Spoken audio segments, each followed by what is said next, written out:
Hey, what's good, what's good, what's good, beautiful people? Of course, you know who it is. Dr. Mike back again, once again, with another classic Raw Talk video for you guys today. If you haven't subscribed, make sure you subscribe. Definitely make sure you hit that like button. Check out the ebooks. Check me out on IG. Everything that you need is listed in the description area below. Got another request video that I want to satisfy real quick because I do believe that this is a conversation that must be had. Again, this is a conversation that must be had. I'm going to go ahead and jump right into it. Had a subscriber hit me up with the messages today. As you see before you, very, very beautiful Filipina lady. And, you know, that's just the way that it is. You know how Mike gets down. I'm very, very into my Asian women. You guys already know that. So we ain't even going to talk about it. But again, I love women of all races. Let's get it. All right. He writes me this. As a single man, would you avoid dating Filipinas that are poor or come from lower income families? What I mean by this is that the women live in slum or shanty towns with their family in a poverty-stricken neighborhood in the Philippines. I've seen documentaries on the Philippines, and some of the people experience the kind of poverty that is not experienced in the United States. I recently watched a documentary about the Filipinos that are extremely poor, having to make meals from scraps they find in the garbage every night. Seeing this was heartbreaking and shocking. Let's go ahead and discuss that real quick. Would I ever date a girl that comes from a lower income family?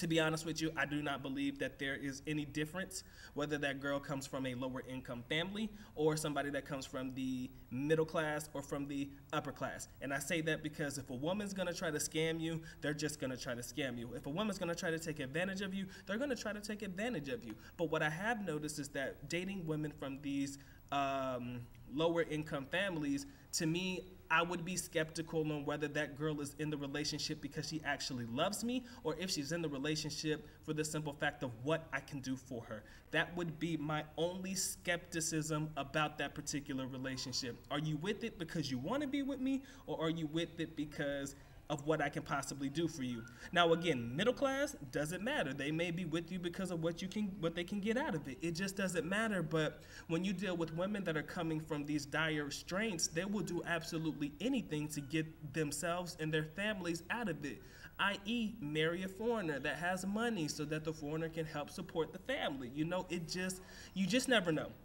And that's really the sad part about it all. You just never know.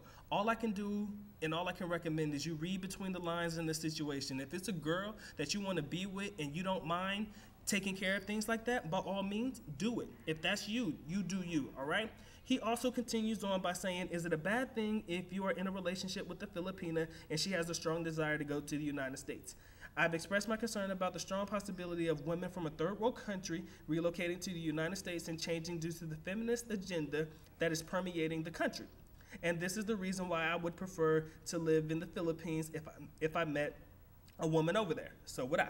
However, I would not want to feel like I am preventing my partner from reaching her fullest potential. A part of me likes a woman that is ambitious, and I think it is important for everyone to have life goals. In some instances, it is easier to accomplish certain goals in the United States versus living in developing countries, like the Philippines is. How would you deal with a Filipina that wants to relocate to the U.S. for the purpose of getting an education, bettering herself, and pursuing her dreams? I have absolutely nothing against a girl who has dreams and ambition. I would naturally be skeptical because who knows what could happen if that girl made it to the United States. Again, the whole feminist agenda, we all know about it. No disrespect, ladies, but come on now. If you bring a girl from the third world country and you bring her to the United States, if people hate on your relationship, then they could be filling your girl's head with a bunch of nonsense. Now, if that girl has a strong mind and she is strongly in love with you, then hey man, to each his own, man. That girl won't listen to what the other people say, but you just never know if that girl is gonna be on your team all the way through to the end.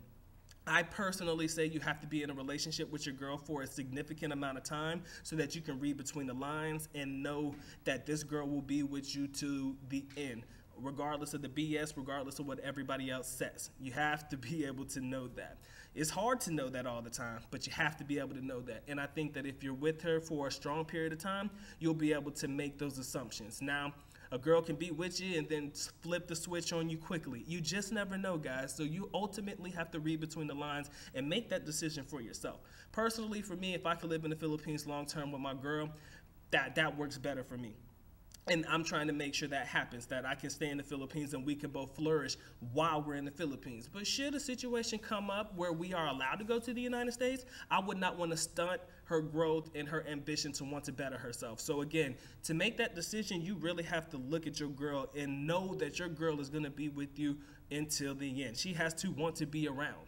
She has to want to stay around. You have to be with her long enough to know that, you know what, if shit hits the fan, we argue or something like that, she ain't gonna leave me just because. All right? You're never gonna be 100% sure, but if you can put yourself in a high percentage area to be sure, I think it'll be a good idea. All right, this has been Dr. Mike, ladies and gentlemen, and I have sincerely enjoyed talking with you guys. It has been fun, but Dr. Mike is officially out. Aalis nako, paalam, which means I am going now. Bye-bye. As always, love you guys. Mahal kita, mabuhay. Deuces. And if you have anything that you want to comment down below, please leave it down below. I'd love to open up the conversation for debate. All of you guys, tell me what's on your mind. Let me know. Dr. Mike is out.